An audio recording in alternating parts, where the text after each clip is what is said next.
নমস্কার বন্ধুরা, welcome to learning Cape. চলে এসেছি নতুন একটা ভিডিও নিয়ে। আজকের ভিডিওতে আলোচনা করব গ্রুপ ডির যে নতুন নোটিফিকেশনটা বেরিয়েছে, অর্থাৎ রেলওয়ে গ্রুপ ডির যে নতুন নোটিফিকেশনটা বেরিয়েছে সেটা সম্পর্কে আলোচনা করব। আমি আমার বিগত যে আগে ভিডিওগুলো দিয়েছি বিগত দিনগুলোতে, সেই ভিডিওতে আগেই বলেছিলাম যে গ্রুপ ডির নোটিফিকেশন কিন্তু ডিসেম্বরের শেষ উইক অথবা জানুয়ারির প্রথম উইকের মধ্যেই আসবে। ঠিক সেই মতোই কিন্তু গ্রুপ ডির নোটিফিকেশনটা চলে আসলো। এবার এই গ্রুপ ডির নোটিফিকেশনে কি কি আছে একদম শর্টকাটে তোমাদের বুঝিয়ে দিচ্ছি।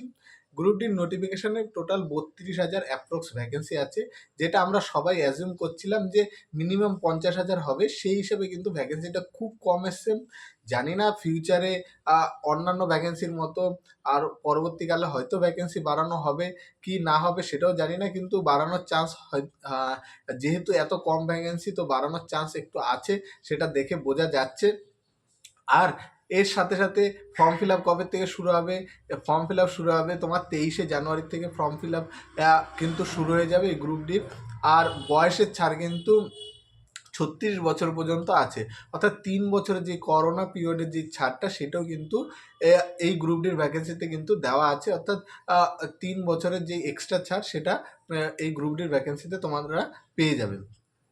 আর যেটা আছে সবচেয়ে মোস্ট, যেটা আইটিআই লাগু করবে কি না, এই যে শর্ট নোটিশটা বেরিয়েছে, এই নোটিশটাও কিন্তু তোমরা যদি ফলো করো তাহলে এই নোটিশটাও কিন্তু আইটিআই মাস্ট লাগু হবে কি না সেরকম কোনো রকম কোনো ডিটেলস দেয়নি। কিন্তু সবচেয়ে বড় হচ্ছে, তোমরা যদি ওই নোটিশটার একটু ওপরে পড়ো, যে কোয়ালিফিকেশনের জায়গাটা, সেখানে কিন্তু লেখা আছে পোস্ট ওয়াইজ ডিটেলস দেওয়া হবে। যদি আমি বাংলায় ট্রান্সলেট করি, লেখাটা এরকম হবে যে পোস্ট ওয়াইজ ডিটেলস দেওয়া হবে যখন মেন নোটিফিকেশানটা আসবে ঠিক তখন। তাহলে বুঝতে পারছো যে এরা অন্যান্য বার কিন্তু শুধু কোয়ালিফিকেশান লেখা থাকতো, কিন্তু এবছর লিখে দিয়েছে পোস্ট ওয়াইজ কোয়ালিফিকেশান দেওয়া থাকবে। গ্রুপ ডিতে যদি ওরা আইটিআই না করতো তাহলে শুধু কোয়ালিফিকেশান লিখে দিত, কারণ গ্রুপ ডির কোয়ালিফিকেশান হচ্ছে মাধ্যমিক, ম্যাট্রিকুলেশনটা শুধু লেখা থাকতো। কিন্তু যেহেতু পোস্ট ওয়াইজ লেখা আছে, আমরা একদম 100% ধরে নিতে পারি কিন্তু আইটিআই মাস্ট করছে।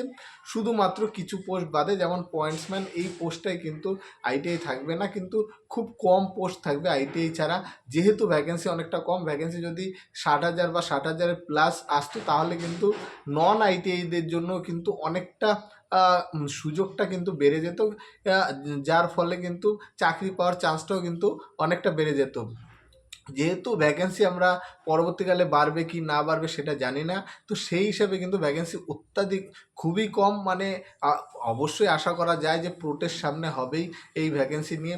তো মাত্র 32,000 গ্রুপ ডির ভ্যাকেন্সি, এরকম নয় যে ভ্যাকেন্সি নেই, সব জায়গায় কিন্তু প্রচুর প্রচুর পরিমাণে গ্রুপ ডির ভ্যাকেন্সি আছে।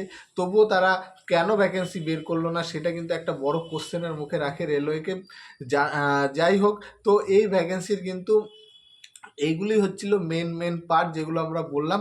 তো আর তোমরা যদি এই গ্রুপ ডি রিলেটেড অন্য কিছু জানতে চাও, কিভাবে গ্রুপ ডি প্রিপারেশান করব, আবারও বলে রাখি গ্রুপ ডি কিন্তু পরীক্ষা কিন্তু একটাই হবে বলে দিয়েছে, আর ধরা যায় সিলেবাসটাও মোটামুটি একই থাকবে। তো সম্পূর্ণ ডিটেলস তোমরা দেখতে পারবে মেন নোটিফিকেশান যখন আসবে তখন দেখতে পারবে। তো এই গ্রুপ ডি রিলেটেড যদি তোমাদের কোনো রকম কোশ্চেন থাকে, বা তোমরা যদি কোনো রকম গ্রুপ ডি সম্পর্কিত কোনো সিলেবাস বা কোনো কিভাবে পড়বে সেগুলো যদি ডিটেলস জানতে চাও, তাহলে অবশ্যই কমেন্ট বক্সে কমেন্ট করো, এবং আমি সেই রিলেটেড ভিডিও কিন্তু 1 থেকে 2 দিনের মধ্যেই তোমাদের দিয়ে দেবো। তো আশা করা যায় গ্রুপ ডির এই নতুন ভ্যাকেন্সিটা কিন্তু সত্যি ভীষণ কম। যদি কোথাও প্রোটেস্ট হয়, সবাই মিলে সেই প্রোটেস্টে সামিল হও, বা অনলাইন ক্যাম্পেন হলে সেখানে অনলাইনে টুইট করো। আশা করা যায় নেক্সট 1 থেকে 2 দিনের মধ্যেই কিন্তু প্রোটেস্ট শুরু হবে। কারণ গ্রুপ ডি অনুযায়ী যেখানে 1 লাখ ভ্যাকেন্সি বেরোয়, সেখানে 30,000 কী করে বেরোচ্ছে সেটা মাথার থেকে বাইরে। তো যাই হোক, আশা করা যায় যে ভ্যাকেন্সি পরবর্তীকালে বাড়বে, এবং যদি প্রোটেস্ট হয় অবশ্যই তোমরা প্রোটেস্টে সামিল হও। তো দেখা হবে অন্য ভিডিওতে। ভালো থাকবে, ধন্যবাদ।